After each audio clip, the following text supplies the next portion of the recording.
जय माता दी दोस्तों, आप सभी का स्वागत है एक नए ताजे वीडियो में। आज हम आपको वीडियो में हम भारत के 4 धामों में से एक धाम बद्रीनाथ धाम लेके चलेंगे।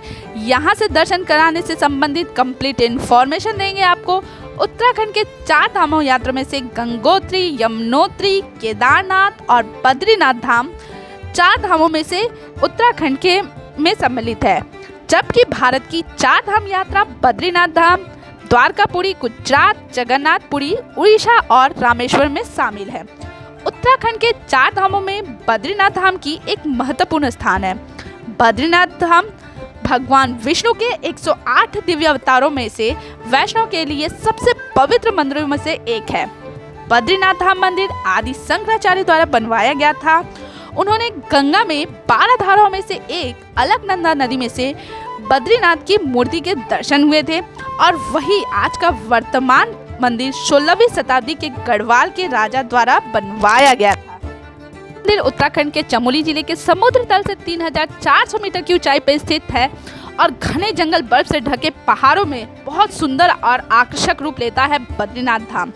और भौतिक रूप से श्री बद्रीनाथ धाम 6 महीने वर्ष में खुलते हैं। जिस तरह से केदारनाथ बद्रीनाथ 4 धाम खुलते हैं, उसी तरह से बद्रीनाथ धाम भी 6 महीने ही खुलते हैं। दिवाली आते आते ही इन भारी बर्फबारी के कारण इसके कपाट बंद हो जाते हैं और सबसे पहले केदारनाथ के बंद होते हैं, फिर बद्रीनाथ धाम के बंद होते हैं। इसी कारण से भगवान बद्रीनाथ की पूजा सर्दियों में भगवान बद्रीनाथ की पूजा यहाँ से 46 किलोमीटर दूर जोशीमठ के नरसिंह मंदिर में की जाती है। आज की इस वीडियो में हम आपको बद्रीनाथ धाम के दर्शन कराने के अलावा यहाँ पर कैसे पहुँचे, यहाँ पर रहने के लिए क्या क्या मिलेगा, खाने पीने के लिए क्या उपलब्ध है और यहाँ कैसे जाएंगे, आपको कुल कितना खर्चा लगेगा, इस वीडियो में हम आप अंत तक बने रहिए। तो चलते हैं आप बाबा बद्रीनाथ धाम की ओर। वीडियो में सबसे पहले बात कर लेते हैं कि यहाँ पे पहुँचे कैसे। बद्रीनाथ मंदिर पहुँचने के लिए सबसे पहले आपको हरिद्वार पहुँचना होगा। अगर आप ट्रेन से आते हैं तब हरिद्वार पहुँचने के लिए भारत से सभी स्टेटों से आपको कनेक्टिविटी ट्रेन मिल जाती है। यहाँ पे आप पहुँच के सबसे पहले आप पहुँचिए और वहाँ से डायरेक्ट बस आपको मिल जाएगी हरिद्वार स्टेशन के पास से ही, जो कि आपको उत्तराखंड की हर जगह से आपको बसें जाती है। आप बाई रोड जाना चाहते हैं तो बाई रोड से भी आपको रास्ता आपको काफ़ी अच्छी मिलेगी। आप बाय एयर जाना चाहते हैं तो आपको देहरादून तक आपको कनेक्टिविटी मिल जाती है। जॉली ग्रेट एयरपोर्ट पहुंचिएगा, वहां से हवाई अड्डा ऋषिकेश से करीब आपको 26 किलोमीटर की दूर पे है। देहरादून हवाई अड्डे के लिए दिल्ली से अगर आप बड़े बड़े शहरों से तो उड़ान मिल जाएगी। चलिए दोस्तों, एक बार बात करें हरिद्वार पहुंचेंगे कैसे। यहाँ बद्रीनाथ धाम की दूरी आपको सिर्फ 315 किलोमीटर रह जाती है और ऋषिकेश से पहुंचेंगे तो आपको बद्रीनाथ धाम मंदिर 295 किलोमीटर दूरी पहुंचती है।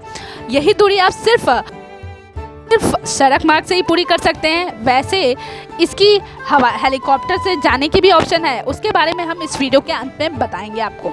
हरिद्वार से ऋषिकेश पहुंचने के लिए आपको 40 से 45 मिनट लगता है और ऋषिकेश से बद्रीनाथ धाम पहुंचने के लिए आपको 10 से 12 घंटे लग जाएगा।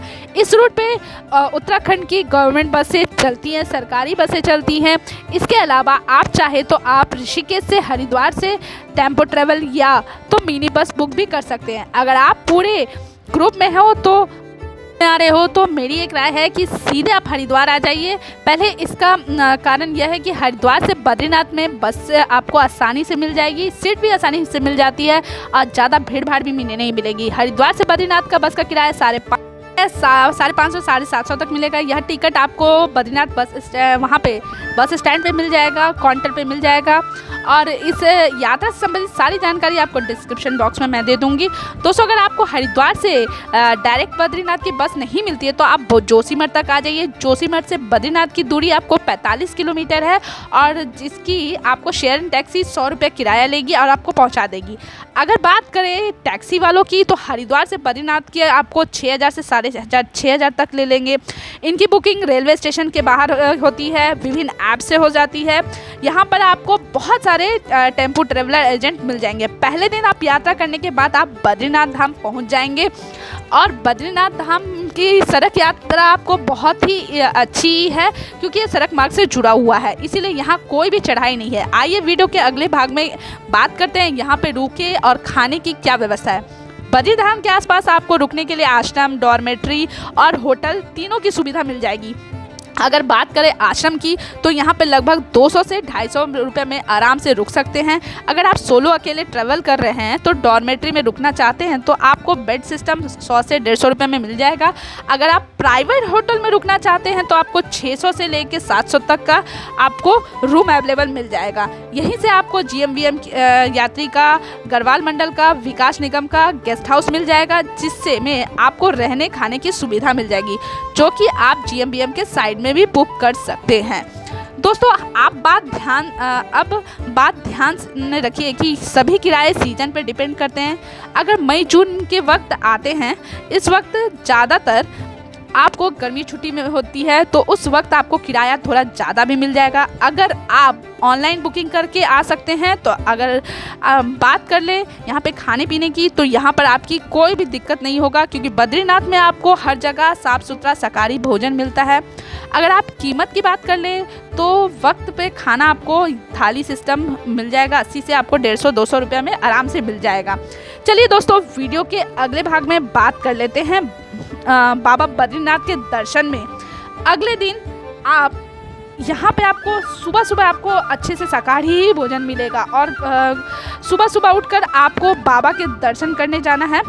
इससे पहले आप यहाँ पर अगर आप बद्रीनाथ दर्शन करने जा रहे हो तो आप सुबह नहा लीजिए, पर यहाँ पर आपको तप्त कुंड में स्नान करना ना भूलें। यहाँ प्राकृतिक रूप से गर्म पानी आता है और ये एक आस्था की भी बात है कि तप्त कुंड और अलकनंदा नदी दोनों आसपास में ही है, किंतु अलकनंदा का जल बर्फ जितना ठंडा है और तप्त कुंड का जल बहुत ही गर्म है।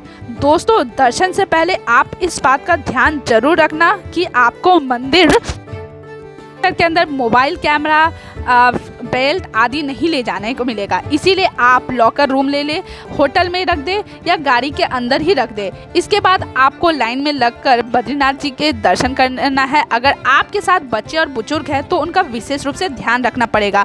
अगर बात करें बद्रीनाथ धाम यात्रा आपको किस वक्त करनी चाहिए, तो आपको बता दें, अगर आप मई जून में करना चाहते हैं तो यहाँ पर आपको बहुत भीड़ देखने को मिलेगी, क्योंकि इस वक्त ज़्यादातर बच्चों की छुट्टियाँ होती है और उस समय सीजन होता है और इस समय आपको दर्शन के लिए आपको 3 से 4 घंटे लग सकते हैं और लाइन में भी लगना पड़ सकता है। साथ ही साथ होटल और खाने पीने की भी दिक्कत आएगी, थोड़ा ज़्यादा दिक्कत आती है। अगर आप चाहते हैं कि अगले दिन ही आप निकल जाए तो आप सितंबर अक्टूबर में आया कीजिए।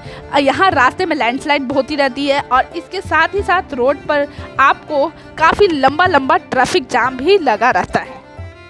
सितंबर अक्टूबर माह के समय आ रहे हैं तो हमारी यह है कि इस वक्त दर्शन करना जाना चाहिए, क्योंकि इस वक्त आपको इतनी गर्मी नहीं मिलेगी और ना बारिश का सीजन भी नहीं रहेगा। साथ ही साथ छुट्टियां नहीं रहती है, भीड़ भी कम देखने को मिलेगा। अगर बात करें कि आप ये ट्रिप कितने दिनों का बनाना चाहते हैं, तो हमारी राय है कि अगर आप सिर्फ बद्रीनाथ धाम का दर्शन करना चाहते हैं तो कम से कम 4 दिन का बनाना चाहिए, जिससे कि आपकी 2 दिन हरिद्वार से बद्रीनाथ आने के वापस और हरिद्वार से आने जाने 2 दिन आप वहां बद्रीनाथ में दर्शन करने के अलावा आसपास की जगह भी घूम सकते हैं। अगर आप केदारनाथ दर्शन करने के बाद बद्रीनाथ आना चाहते हैं तो इसके लिए आपको केदारनाथ से ही सोनप्रयाग से आना पड़ेगा, वहीं से आपको बद्रीनाथ के लिए सीधे बस मिल जाएगी। दोस्तों अगर आप केदारनाथ यात्रा से संबंधित वीडियो देखना चाहते हैं तो इस वीडियो के बाद आप मेरे डिस्क्रिप्शन बॉक्स में देख लीजिएगा, मैंने केदारनाथ से भी आने वाले सारी वीडियो आपको अपलोड की है। आसपास आपको चरण पादुका, जो कि यह स्थान बद्रीनाथ के धाम से 1 से 1.5 किलोमीटर की ऊपर की ओर स्थित है। कहा जाता है कि यहाँ पर भगवान विष्णु के पैरों के निशान हैं। यहीं पे भगवान विष्णु के बाल रूप के अवतरण किए थे। माना गांव आपको मिल जाएगा, बद्रीनाथ मंदिर से 3 किलोमीटर की दूरी पर स्थित है। इस गांव को भारत का प्रथम गांव भी कहते हैं। ये बॉर्डर के साइड से भीमपुला महाभारत काल से पांडवों की स्वर्ग की यात्रा का समय भीम ने सरस्वती नदी को पार करने हेतु आपको एक खड़ी चट्टान को नदी के ऊपर रखा था, जिसे भीम पुल के नाम से जाना जाता है। माना गांव से बाहर निकलते ही आपको पुल देखने को मिल जाएगा। वेद व्यास गुफा माना जाता है कि 18 पुराणों के और महाभारत की रचना महर्षि वेद व्यास जी ने यहीं पे की थी। तो वीडियो में आखिरी भाग में बात कर लेते हैं कि आपको बद्रीनाथ धाम के यात्रा में कुल खर्चा कितना आएगा। अगर आप 4 दिन में कि आप बद्रीनाथ की यात्रा का प्लान करना चाहते हैं तो प्रति व्यक्ति के हिसाब से आपको 4 से 4,500 का किराया आपको मतलब पूरा खर्चा पड़ेगा। हरिद्वार से बद्रीनाथ तक पहुंचने के, वापस आने रहने तक का खर्चा, खाने पीने का खर्चा जोड़ कर। उसके अलावा आप किसी शहर में रहते हैं, वहां से हरिद्वार आने जाने का किराया अलग होगा। तो इस बात का विशेष ध्यान रखिएगा। अगर आप पीक सीजन में आते हैं तो खर्चा थोड़ा बहुत और बढ़ सकता है। इसी के साथ साथ हेलीकॉप्टर से आपको बद्रीनाथ का दर्शन करना चाहते हैं तो उसके लिए आपको देहरादून हेलीकॉप्टर सर्विस मिल जाएगी। आशा करती हूँ कि आपको इस वीडियो में बद्रीनाथ यात्रा से संबंधित सारी जानकारी आपको मिल जाएगी। और मैं बता दूं कि अगर आपको केदारनाथ यात्रा से भी अगर आपको यात्रा से जानकारी चाहिए तो मेरे लास्ट ब्लॉग को आप देख सकते हैं। सारे केदारनाथ धाम से आपको सारी अपडेट मिल जाएगी। तो बताइएगा ज़रूर कि हमारा ये वीडियो आपको कैसा लगा। अगर अच्छा लगा हो तो चैनल को सब्सक्राइब करिएगा, शेयर कीजिएगा, लाइक कीजिएगा। इसके बाद मैं आपको केदारनाथ से डोली यात्रा मैं आपको पूरा दिखाऊंगी, 22 किलोमीटर की जर्नी की। तो आप इसी तरह से वीडियो में बने रहिएगा। तब तक के लिए बाय बाय और जय बद्री विशाल, जय माता दी।